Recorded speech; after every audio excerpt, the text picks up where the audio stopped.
오늘 저희가 읽은 말씀을 이해하기 위해서는 구약에 나오는 대제사장을 생각하는 것이 굉장히 중요합니다. 대제사장이라고 하는 것이 무엇이죠? 무슨 일을 하는 것이죠? 너무 잘 아시다시피 제사를 드리는 일을 맡은 사람입니다. 그래서 5장 1절을 보면요.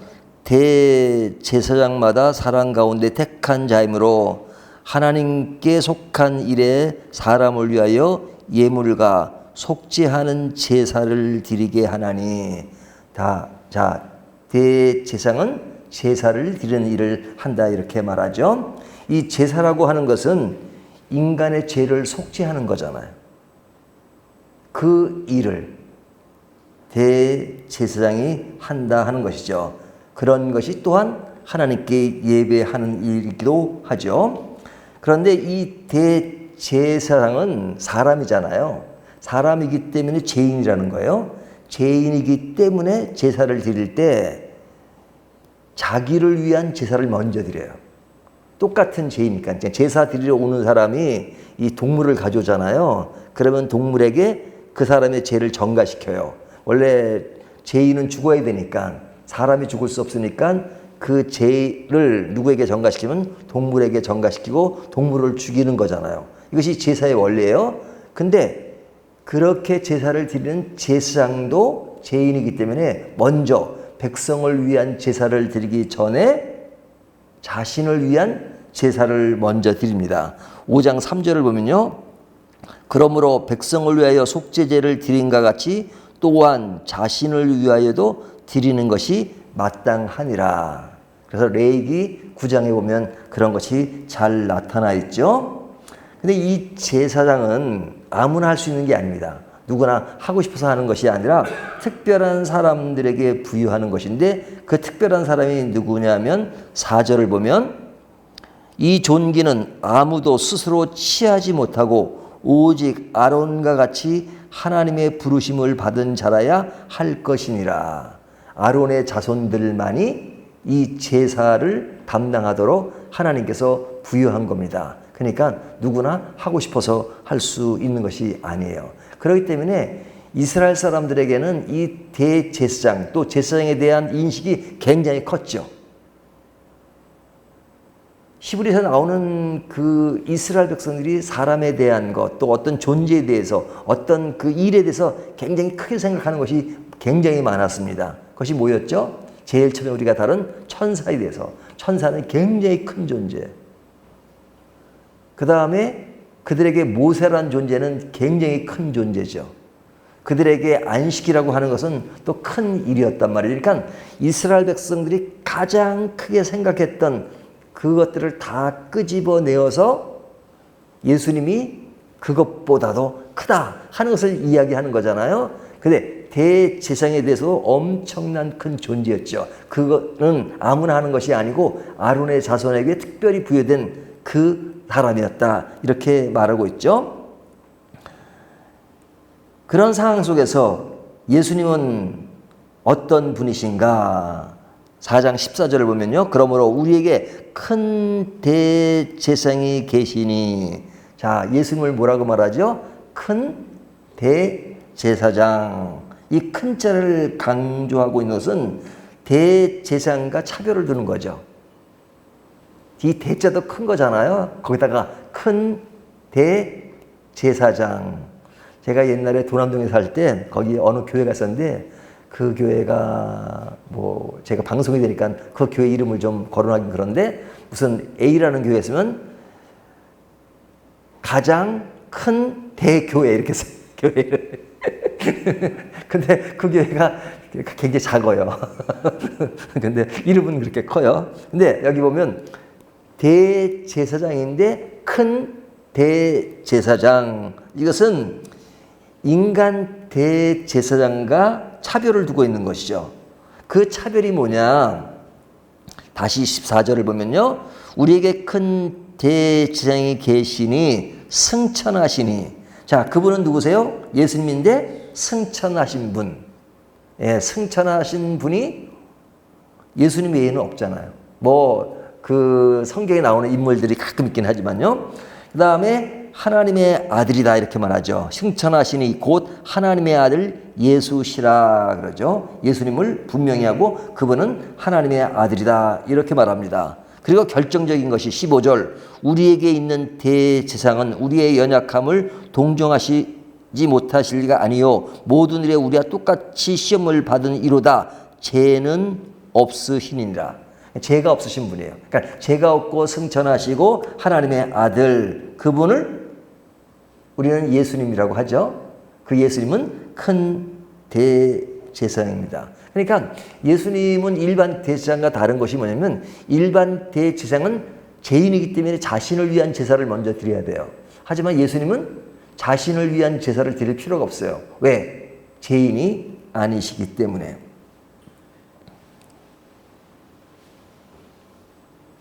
예수님이 이 세상에 오신 것은 바로 이렇게 제사를 드리듯이 인간의 입장에 서셔서 제물이 되시고 그리고 인간의 모든 상황을 아시고 이 세상에 오셨습니다. 그러니까 인간의 그 본성 또 인간이 가지는 어떤 특성 이 모든 것을 하나님이 이해를 하셔야 돼요.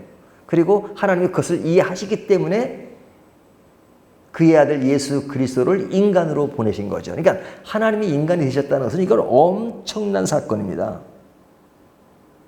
그래서 4장 15절에 우리에게 있는 대상은 우리의 연약함을 동정하시지 못할 이가 아니요 우리 일에 우리와 똑같이 시험을 받으신 이로되 우리가 주일날 사복음서를 공부하고 있는데 거기 보면 예수님이 시험을 받으시고 하는 그 모든 것들 인간이 행하는 어떤 것들을 똑같이 경험하시는 건 뭐냐면 우리의 인간의 처지를 이해하시는 거죠.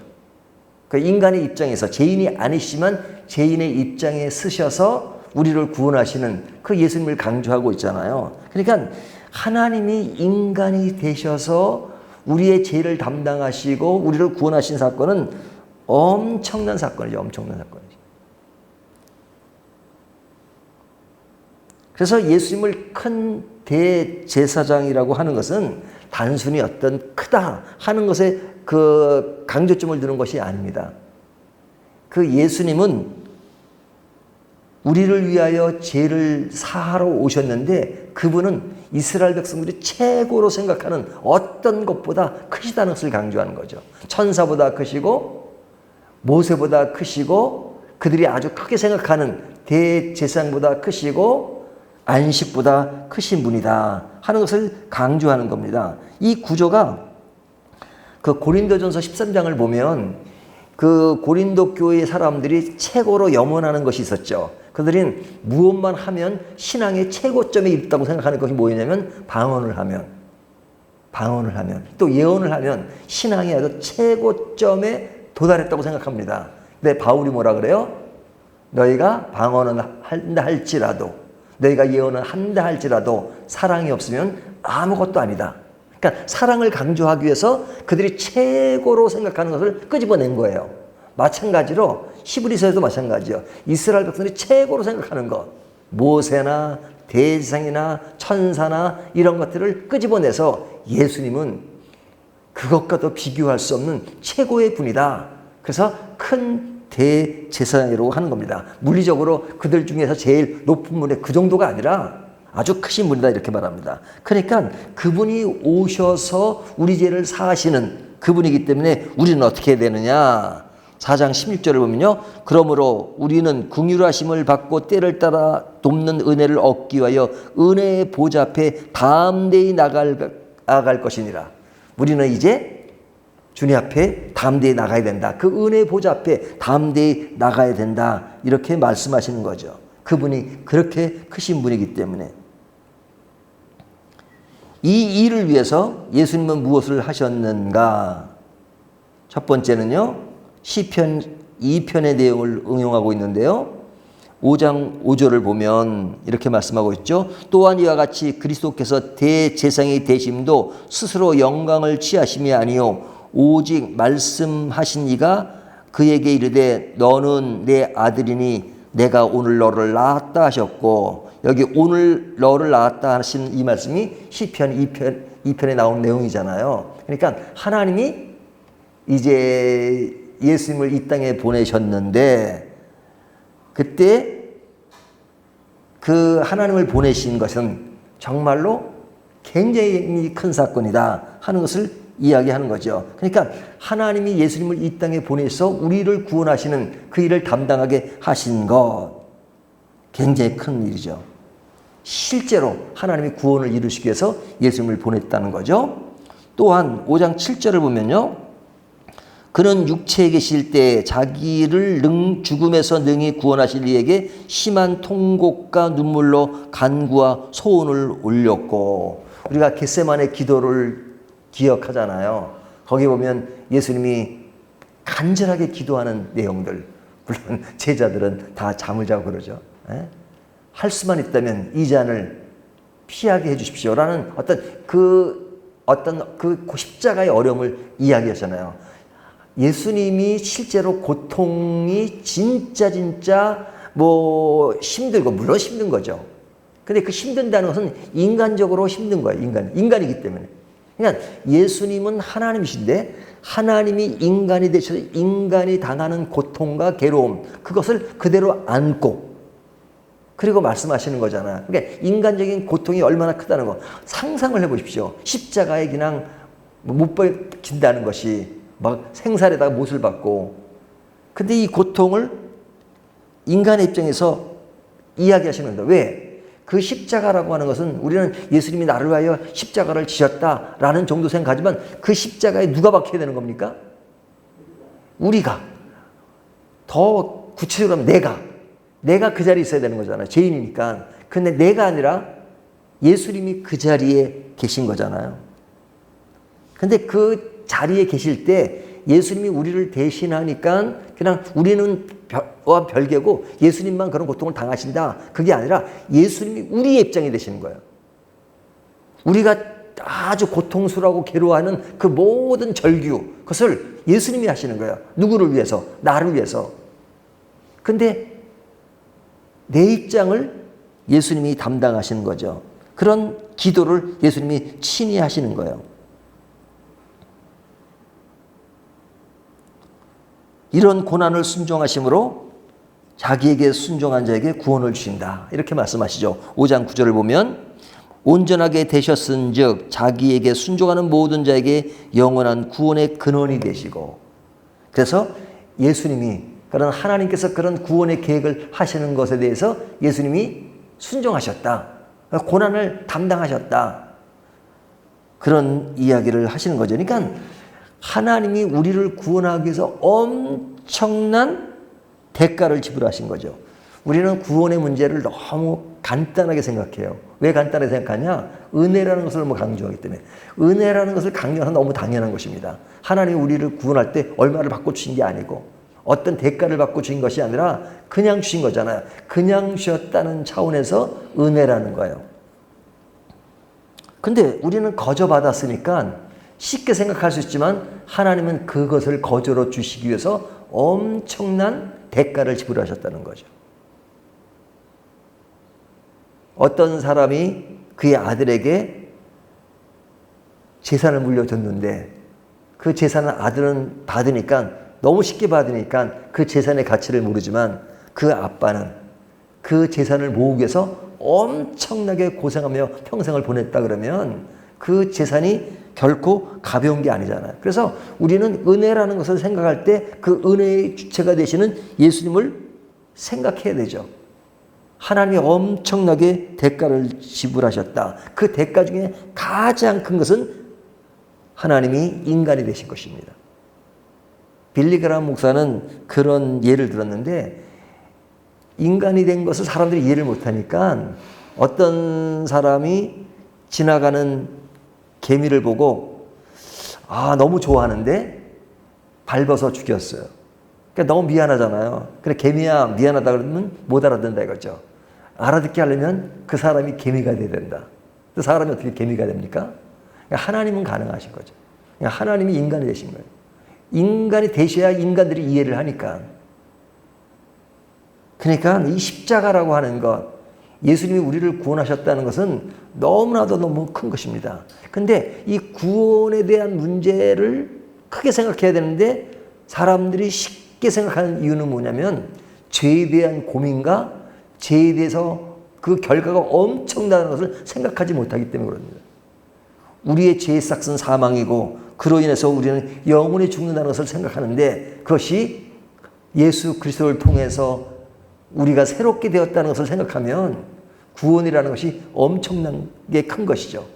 은혜라고 생각하면서 간단하게 지나갈 것이 아니라 그것을 생각할 때마다 그렇게 하신 예수님의 사랑과 그 크신 은혜가 엄청나다. 근데 히브리서에 나오는 사람들을 보면 이스라엘에 나오는 그 사람들을 너무 크게 생각해서 예수님을 그 정도로 생각하지 못하는 측면이 있었단 말이죠. 그런 사람들에게 대제사장보다 예수님은 크신 분이다. 이렇게 말하는 것입니다. 이런 구원에 대해서 우리는 어떻게 됩니까? 감사해야 되고 예배해야 되고 그리고 고난의 의미를 알고 순종하는 것이 중요하죠.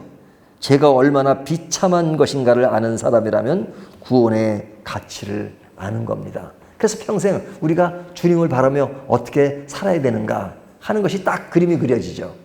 이 그림이 그려지지 않는다 그러면 한 예를 제가 들어보겠습니다. 이 시각장애인들이 있죠. 이 시각장애인들이 두 종류입니다. 이 망막에 이상이 있어서 시각장애인이 된 사람은 고칠 수가 없어요. 근데 이 각막에 이상이 있는 사람들은 이 각막 이식술을 하면 볼 수가 있습니다. 근데 그 각막 이식수술을 처음 만든 사람, 그 사람이 누군지는 모르겠는데 제가 들은 얘기입니다. 그 사람이 그것을 연구하면서 임상시험을 하기 시작했습니다. 근데 그 임상시험이 거의 완성 단계에 왔을 때 진짜 임상을 해야 되잖아요. 근데 그 지역에 있는 어떤 사람들에게 그 임상시험을 한다. 그러니까 그 임상시험에 나올 사람이 있느냐. 근데 그 임상시험을 하면 돈이 필요해요. 그래서 많은 돈을 내야 돼요. 근데 이 시각장애인의 입장에서 볼 때는 그 돈을 내서라도 뭐 내가 볼 수 있다면 그 돈이 아깝진 않죠. 그래서 어떤 부자가 이제 그런 것에 임상에 그냥 들어갔답니다. 근데 임상에 성공한 거예요. 그 성공하니까 아이였는데 그 아이의 부모 되는 분이 얼마나 기쁘겠어요. 보지 못했던 아이가 보게 됐으니까 엄청난 사건이죠. 그러니까 그 소문이 쫙 퍼져버린 겁니다. 임상시험에서 성공했다. 근데 그 소식을 들은 그 근처 지역에 어떤 아이가 있었는데 그 아이도 시각장애인이었습니다. 근데 그 집은 엄청 가난한 거예요. 가난하니까 임상을 하고 싶어도 할 수가 없는 거죠. 돈이 없으니까. 그러니까 이 아이는 뭐 어리니까 그 부모에게 막 졸라대는 거죠. 누구는 내가 아는 아이인데 걔는 보게 됐다는데 나는 볼 수가 없으니까 이거 어떻게 되면 나도 볼 수 있게 해주세요라고 막 그 졸라대는 겁니다. 그러니까 부모 마음이 얼마나 아프겠어요. 그것을 하려면 돈이 필요한데 그러니까 그 부모가 그 의사를 찾아갔습니다. 찾아가서 우리는 돈이 없습니다. 근데 아이가 너무너무 그것을 보고 힘들어하는데 우리 아이를 좀 고쳐줄 수 없습니까? 그래 그 의사가 없으시니까 제가 돈을 들여서 그렇게 임상을 해보겠습니다. 해가지고 이제 그 아이를 오라고 했습니다. 그리고 이제 수술을 다 하고 그리고 수술을 회복되는 기간이 필요하잖아요. 근데 그때가 겨울이었는데 눈이 오고 있었답니다. 창가에는 눈이 오는데 그날 이제 그 아이의 이제 붕대를 풀는 날이었대요. 붕대를 탁 풀는데 그 의사 선생님이 저기 창 밖에 내리는 눈이 보이니 그러니까 딱 그 아이가 눈이 보여요. 눈이 보여요. 그러니까 그 말을 들었을 때 그 부모가 얼마나 감격스러웠겠습니까? 그 아이는 또 얼마나 좋았겠어요. 근데 그 아이가 그것을 보고 무릎을 꿇더래요. 그리고 의사 선생님한테 그러더래요. 선생님, 나를 이렇게 고쳐주신 거 너무너무 감사합니다. 보게 해주신 거 너무너무 감사합니다. 내가 앞으로 계속 커갈 텐데 제가 선생님 앞에 이 은혜를 어떻게 갚겠습니까? 할 수 있는 것은 평생 선생님이 나를 이렇게 고쳐줬다고 평생 알리고 소개하고 그리고 선생님의 은혜를 전하며 살겠습니다. 그런 고백을 했답니다. 이 이야기가 누구의 이야기냐면 우리들의 이야기가 되겠죠. 우리가 제3을 받은 것은 이 아이가 진짜 평생에 가장 큰 것을 경험한 것 같잖아요. 그렇다면 우리는 무엇을 위해서 살아야 하겠습니까? 하나님이 우리에게 하신 그 일, 우리에게 하신 그 제3에 대한 그 문제를 평생 이야기하고 나누고 그리고 감격하고 기뻐하며 예배하며 살아야 되지 않겠습니까? 그 말씀을 오늘 본문이 전해주고 있습니다. 우리를 그렇게 하신 분이 대제사장보다 크신 분이다. 크신 정도가 아니라 우리의 구세주라는 것을 다시 한번 생각하면서 우리가 그분을 향한 마음을 가지고 평생을 아름답게 살아가시기를 주님의 이름으로 축원합니다.